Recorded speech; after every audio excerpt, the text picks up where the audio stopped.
Hello viewers, welcome back to my another video. Lots of iPhone users are reporting that after updated to the latest version of iOS, they are getting a weak signal or no service issue on iPhone.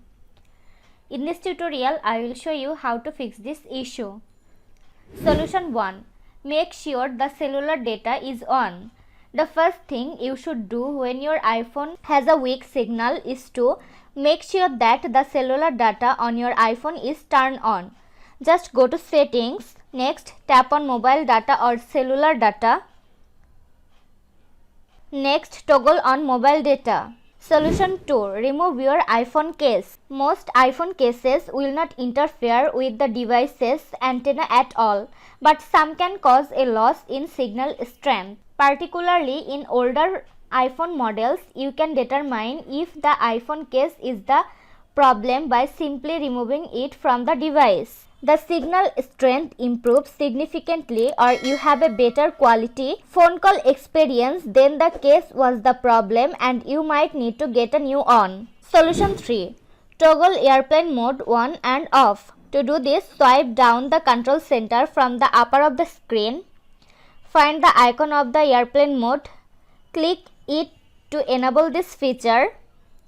Wait for a few seconds and then click again to disable it. Solution 4. Remove and reinsert the SIM card. Have you ever recently removed the SIM card from your iPhone?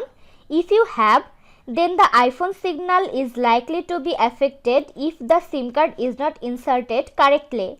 Using the ejection pin to take out of the SIM card and then clear the card slot with a dry and clean cloth or brush. Wait for a while and then reinsert the SIM card to the device. Next, reboot the device and check the signal. Solution 5. Update your iPhone.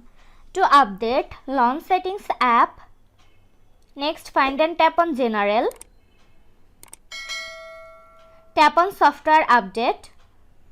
If any update is available, download and install it. Solution 6. Restart your iPhone. If you have iPhone 10, 11, 12, 13, 14 and 15 series and iPhone SE 2nd and 3rd generation, do the following steps. Quickly press and release the volume up button. Next, quickly press and release the volume down button. Finally, press and hold the side or power button until you see the Apple logo. Solution 7. Reset network setting. To reset, open the Settings app. Next, find and tap on General. Scroll down to the bottom. Tap on Transfer or Reset iPhone. Next, tap on Reset. Tap Reset Network Settings. Enter your iPhone's passcode. In the pop-up menu, tap Reset Network Settings to confirm the process. This was today's video. Hope you like and enjoy the video. Do like, comment, share and also subscribe to Apple Info YouTube channel. Thanks for watching.